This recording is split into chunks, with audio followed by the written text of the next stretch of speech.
Good evening, folks. This is Deb Delapiana, and this is your short take. So we're going to tie a couple of things together tonight for you and show you how the right wing and the GOP has taken a two-pronged approach to destroying democracy in this country, and destroying democracy by literally taking away the freedoms of certain groups of people. So let's talk for a couple of minutes. We have this anti-woke agenda by Ron DeSantis and other people. I say DeSantis because he is the most verbal and virulent of everybody. First, let's talk about what it is to be woke. We are actually updating our website right now, and we're going to define that for you. So let me give it to you in a nutshell, without all the detail. If you are woke, you are compassionate. You care about other people. You believe that this country was made for everybody, whether they're Black, white, Native American, Hispanic, Asian, everybody, whether they're fat, whether they're skinny, whether they are disabled mentally or physically, whether they are gay, straight, or transgender. You believe that America was made for everyone and that everyone has the same amount of freedoms. You also understand that you make sacrifices for your communities and your neighbors, and that you care about the public health because there are other people on the planet besides you. While the right wing loves to talk about their personal freedoms and we don't want to get vaccines, that's fine. You want to get sick, that's fine. But you don't have that right to spread it to people who are vulnerable, okay? COVID is not the flu. It has never been the flu. And there was ample steps taken on the side of being very cautious about a disease that nobody knew a goddamn thing about. And there are sacrifices you make for other people when you live in a country of 337 million people, okay? That's what being woke is. Being woke is being accepting. Now, that's not the way the right wing sees it here. We literally have a country that is going back in time. We have people like Ron DeSantis embracing groups like the Claremont Institute, who have on their website, Save America, Fight Multiculturalism. We have them stating that they want to return America to the rightful founders, the people who should be in the lead, the people who should be in control here are the white people, mostly white males. We have people who are taking away a woman's right to choose how to handle her own body. We have people now who claimed at the beginning to be protecting children about against being transitioning too soon because they considered it, quote, child abuse, to the point where they were even investigating parents for child abuse who supported their transgender children. Now, in some states, they are trying to pass legislation where you can't have transgender affirming care until you're 26 years old. They are literally trying to obliterate a group of people from existence, much in the same way Hitler tried in a very different way. This is the same thing, honey. Same shit, different techniques. And now let's pivot to these new ad campaigns by the signatory, the He Gets Us campaigns where we're branding Jesus. And this is the second part of how they are trying to brainwash the American people, because these ads are pointed at people like you and me, the average person, okay? The insidious. And what they talk about is that Jesus loved his oppressors. Jesus broke bread with the evil. And this is what we need to do. We shouldn't be fighting each other. Oh, hell yes, we should.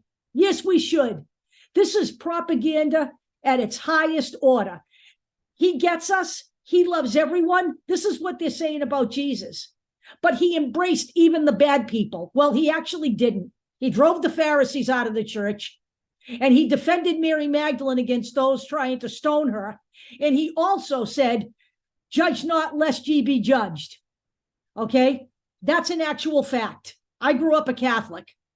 So let's talk about the people behind these ads. First of all, the donors, a lot of them, they have managed to build this entire organization so that they don't have to give the names of the donors. But one donor, one group of donors we know is Hobby Lobby. They are not inclusive. They do not like LGBTQ people. They do not like transgender people. The signatory, who are actually the people making the ads and who are behind the ads, donated $16.7 million to the Alliance Defending Freedom, which is a virulently anti-gay group, yet they're promoting ads about Jesus loving everyone. This is called Christian nationalism. That's what all of this is about here. They want you to believe that you can peacefully coexist with fascism, that you can peacefully coexist with racism, that you can peacefully coexist with people trying to overthrow the government, that you can live and thrive under an authoritarian rule. This is not something you should ever fall for. These are insidious, evil ads. And this is part of they spent $20 million at the Super Bowl on ads. And this is part of a $1 billion campaign to brand Jesus. Now, if you're going to ask me, what would Jesus do? I don't believe that Jesus would want his name to be branded like an advertising commodity.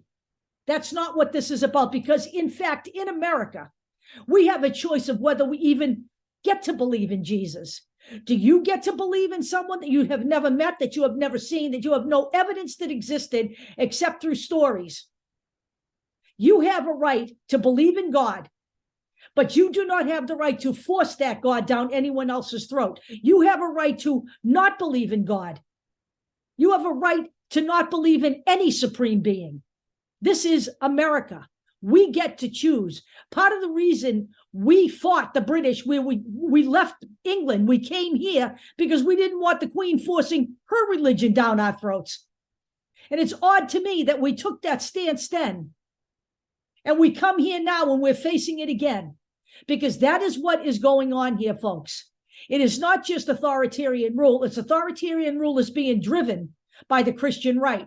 And I warned people about the Christian right back in the late 80s. I said it would come to this, and it has come to this. This is exactly where we are right now. There is now evidence that Donald Trump spoke to Christian nationalists before the J6 insurrection. They were a big part of the insurrection. These are not hidden facts anymore. There are things you can find now.